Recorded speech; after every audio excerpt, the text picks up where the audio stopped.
नमस्कार मित्रांनो, श्री स्वामी समर्थ. सर्व महिला व पुरुषांनी महाशिवरात्रीला आवर्जून पाळा हे 20 नियम.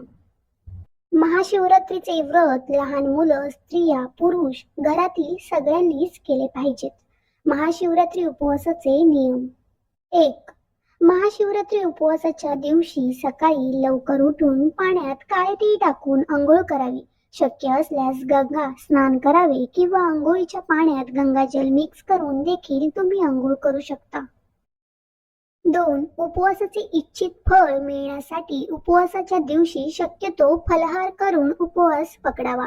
परंतु ज्यांना काही कारणास्तव फलाहार व उपवास करायचा नसेल तर ते फराळ करू शकतात. पण पांढरे मीठ वापरण्याऐवजी संदैव मीठ वापरावे. शेवटी उपवास हा आपली श्रद्धा आणि भक्तीवर असतो. तुम्ही फलाहार करून उपवास करा किंवा फराळ करून, फक्त मनोभावे करा. मनातील इच्छा भगवान शिवशंकर नक्कीच पूर्ण करतील. 3. कांदा, लसूण, मांसाहार, दारू यांसारखे तामसिक पदार्थाचे उपवासाच्या दिवशी सेवन टाळावे. उपवास करायचा असेल तरी देखील आणि जे उपवास करत नसतील त्यांनी देखील किमान शिवरात्री दिवशी या पदार्थांचे सेवन करू नका. 4. उपवासाच्या दिवशी दिवसभर भगवान शिवाची मनोकामना आराधना करावी. या दिवशी महामृत्युंजय मंत्राचा देखील जप करावा. यामुळे आयुष्यातले दुःख, संकटे नष्ट होतात. 5. व्रताच्या दिवशी दिवसाला झोपू नये. शास्त्रानुसार दिवसाला झोपल्याने आपल्या व्रताचे पूर्ण फळ आपल्याला मिळत नाही. पण ज्यांना काही शारीरिक त्रास असतील ते झोपू शकतात. 6. महाशिवरात्रीचे व्रत काही जण निर्जला म्हणजेच काही न खाता पिता किंवा केवळ पाण्यावर, काही जण फलाहार तर काही फराळ करून करतात. आपल्या इच्छा शक्तीनुसार आणि शारीरिक क्षमतेनुसारच व्रत कसे करायचे ते ठरवावे. दुसऱ्यांचा हेवा करून व्रत करू नका. 7. जर फराळ करून व्रत करत असाल तर साध्या मिठाऐवजी संदैव मिठाचा प्रयोग करावा. 8. उपवासाच्या दिवशी कोणाशीही भांडण तंटा करू नये किंवा निंदा करू नये. खोटे बोलून दुसऱ्याचे मन दुखावू नये.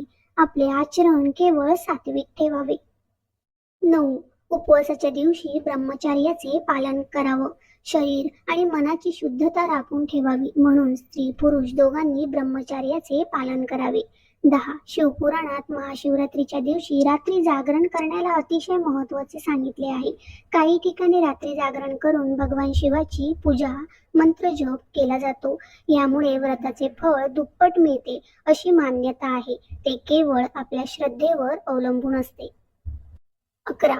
उपवासाच्या दुसऱ्या दिवशी सकाळी व्रत सोडावे. त्यासाठी सात्विक अन्नपदार्थ घ्यावे. 12. ज्या स्त्रियांना मासिक पाळी आली असेल त्यांनी व्रत करा, केवळ पूजा करू नका. मनापासून श्रद्धेने व्रत केल्यास पूजा न करता देखील तुम्हाला व्रताचे पूर्ण फळ मिळेल.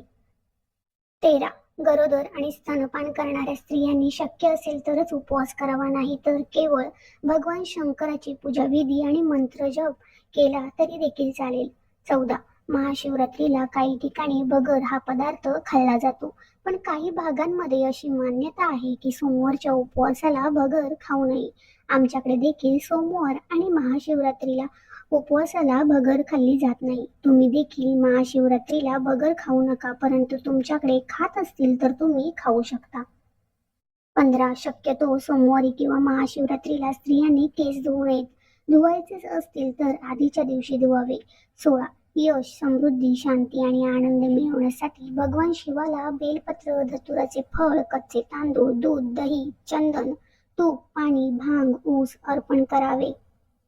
या व्यतिरिक्त दुधापासून बनवलेल्या मिठाई, बर्फी, पेढा आणि खीर यांसारखे पदार्थ भगवान शिवाला अर्पण केले जातात. तसेच पार्वतीला शृंगाराचे साहित्य अर्पण करा. महाशिवरात्री व्रताची पूजा चारही प्रहारात करणे अत्यंत शुभ मानले जाते. पूजेच्या प्रत्येक वेळी ओम नमः शिवाय मंत्राचा जप करावा.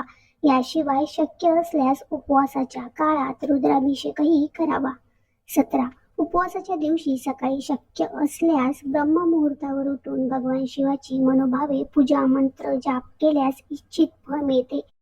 त्यानंतर सूर्योदय झाल्यावर सूर्यदेवाला अर्घ्य जल देखील अर्पण करावे आणि व्रताचा संकल्प घ्यावा.